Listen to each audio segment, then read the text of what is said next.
बच्चों हम पढ़ रहे थे क्लास 11 का थर्ड चैप्टर तत्वों का वर्गीकरण और गुणधर्मों में आवर्तिता।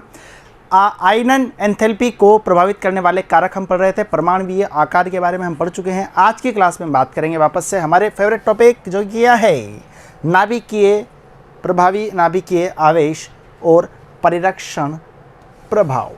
ठीक है, ये चीज़ हम पढ़ने वाले हैं। अच्छा जी, यदि हम बात करें तो मैंने आपको पहले ही बता दिया था कि जो प्रभावी नाभिकीय आवेश और परिरक्षण प्रभाव है वो चैप्टर के एंड तक पीछा नहीं छोड़ने वाला, ध्यान रखना। ठीक है, चलो जी। अब यदि मैं बात करता हूँ यहाँ पे सबसे पहले किसके बारे में, प्रभावी नाभिकीय आवेश के बारे में। किसके बारे में? प्रभावी नाभिकीय आवेश के बारे में। तो कुछ एक चीज़ें हैं जो हमें जान लेनी चाहिए और जो हमें पहले से ही पता है। वो क्या पता है कि सर यदि प्रभावी नाभिकीय आवेश ज़्यादा है तो प्रभावी आकर्षण बल भी जो रहेगा यहाँ पे वो क्या होगा, यानी कि नाभिकीय आकर्षण बल जो रहेगा वो भी क्या होगा, ज़्यादा होगा। यदि मैं बात करता हूँ यहाँ पे नाभिकीय आवेश से, नाभिकीय आवेश से आपका क्या मतलब होता है सर? नाभिक का आवेश। अब नाभिक में क्या क्या होता है? प्रोटॉन होता है और न्यूट्रॉन होता है। न्यूट्रॉन पे आवेश होगा नहीं, प्रोटॉन पे होगा भैया। यानी कि जैसे जैसे प्रोटॉन्स की संख्या बढ़ती जाएगी वैसे वैसे नाभिकीय आवेश भी क्या होगा, बढ़ेगा। अब प्रोटॉन्स की संख्या बढ़ने का मतलब ये है कि भैया परमाणु क्रमांक भी बढ़ना चाहिए, क्योंकि परमाणु क्रमांक जो होता है वही नंबर ऑफ इलेक्ट्रॉन्स होता है और वही क्या होता है, नंबर ऑफ प्रोटॉन्स भी होता है।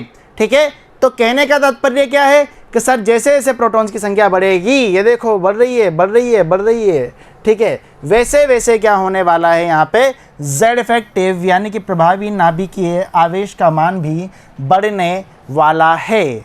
और जैसे ही प्रभावी नाभिकीय आवेश का मान बढ़ा और यहाँ पे प्रभावी नाभिकीय आकर्षण बल का मान बढ़ा, दोनों का मान बढ़ने पे जो आयनन विभव है वो भी क्या हो जाएगा, बढ़ने लग जाएगा। और आपको ये प्रकृति कहाँ पे देखने को मिलेगी, जब आप आवर्त में बाएं से दाएं जाएंगे। ठीक है, आवर्त में यदि हम बाएं से दाएं जा रहे हैं, ठीक है, तो नाभिकीय आवेश बोले तो Z, बोले तो प्रोटॉन्स की संख्या, ठीक है, वो नाभिकीय प्रभावी नाभिकीय आवेश बोले तो Z इफेक्टिव का मान क्या होता है, बढ़ता हुआ नजर आता है। और यदि ये बढ़ रहा है तो भाई क्या होगा, बाह्यतम इलेक्ट्रॉन पर, क्योंकि आने वाला इलेक्ट्रॉन तो यहाँ पे कहाँ पे जाने वाला, बाह्यतम कोश में जाने वाला है। ठीक है, तो उस पे क्या बढ़ेगा, वहाँ पे नाभिकीय आकर्षण बल का मान बढ़ेगा। और उससे क्या होगा, उससे क्या होगा, उससे क्या होगा सर, दोनों बढ़ रहे हैं तो ये IP थोड़ी ना रुकेगा, ये भी क्या हो जाएगा, यहाँ पे बढ़ने लग जाएगा। ठीक है, क्यों? क्योंकि इलेक्ट्रॉन को निकालने के लिए हमें क्या करना पड़ेगा कि आवश्यक ऊर्जा का मान बढ़ाना पड़ेगा। ठीक है, क्योंकि इलेक्ट्रॉन को निकालेंगे, क्योंकि नाभिक से जकड़ा हुआ है। अब नाभिक से यदि जकड़ा हुआ है तो उसको इलेक्ट्रॉन को बाहर निकालना पड़ेगा, ऊर्जा देनी पड़ेगी, बहुत नखरे करेगा। ठीक है, तो IP का मान ज़्यादा, यानी कि IP का मान यहाँ पे आवर्त में बाएं से दाएं जाने पर यहाँ पे बढ़ेगा। ठीक है, यानी कि नाभिकीय जो प्रभावी नाभिकीय आवेश है वो इस प्रकार से यहाँ पे आयनन एंथैल्पी को प्रभावित करता है। क्लियर है बात? ठीक है, अगली बात आ जाओ परिरक्षण प्रभाव की। अब जैसे परिरक्षण प्रभाव आया ना वैसे आपके दिमाग में बात आ गई कि सर ये तो उसका उल्टा ही होगा। क्यों? क्योंकि शील्डिंग इफेक्ट ही तो है।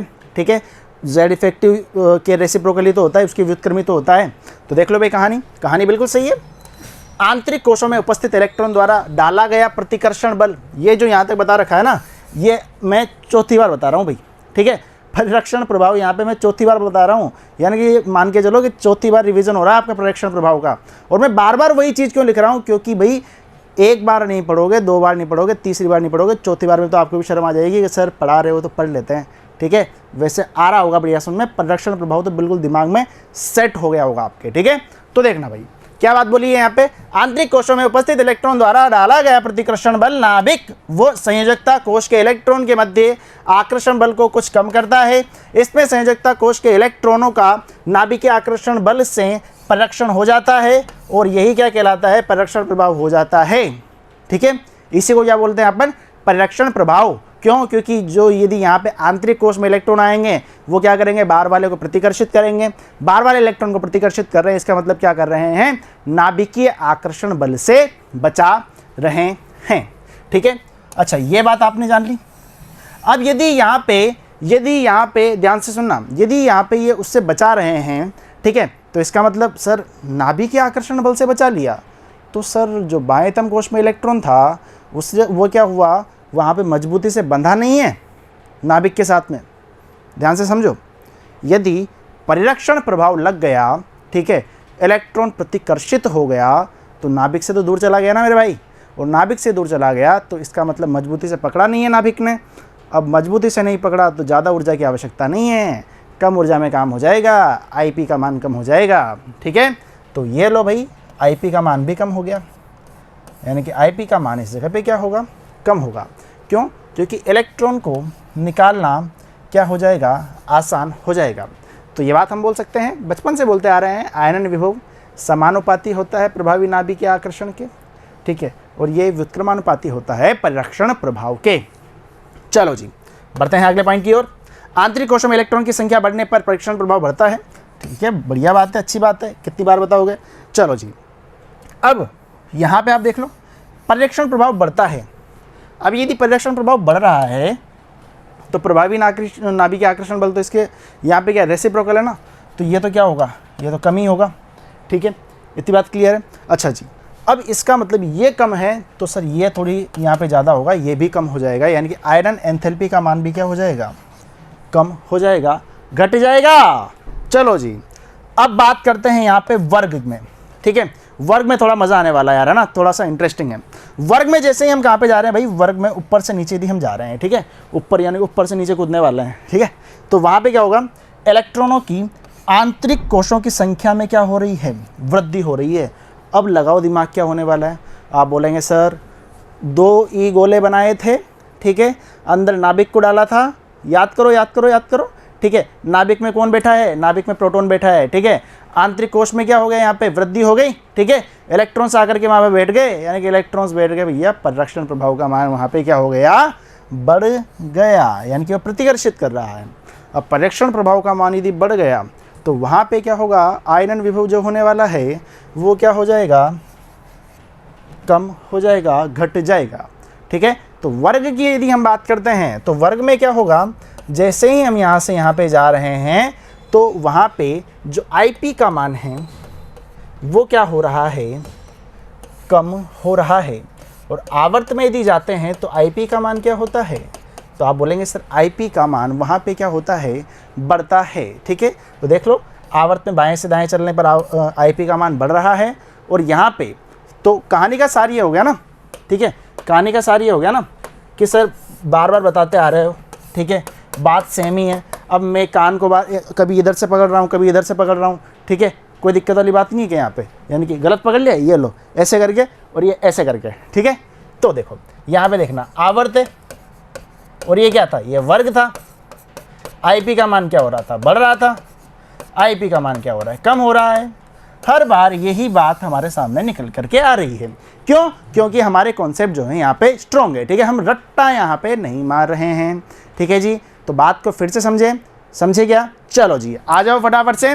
प्रभावी नाभिकीय आवेश अगला कारक है जिसमें आपको देखने को मिलता है कि ये आयनन विभव के समानुपाती होता है।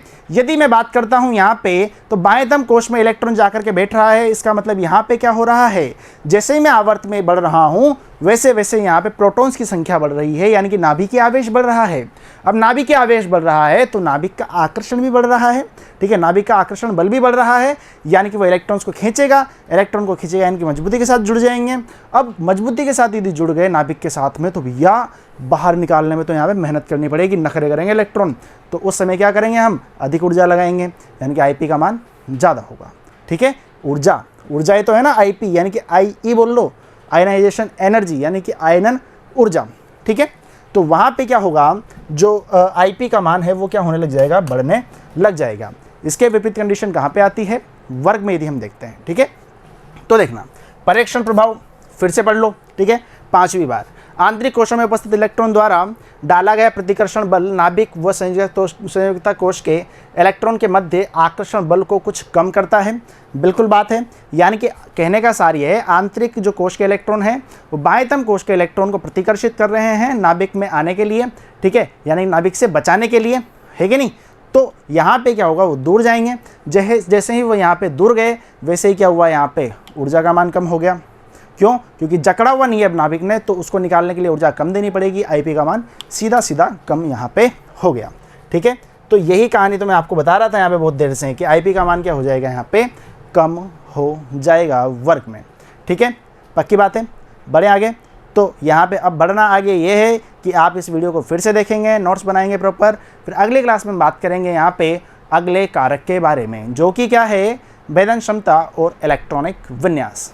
ठीक है, मिलते हैं अगली वीडियो में। धन्यवाद।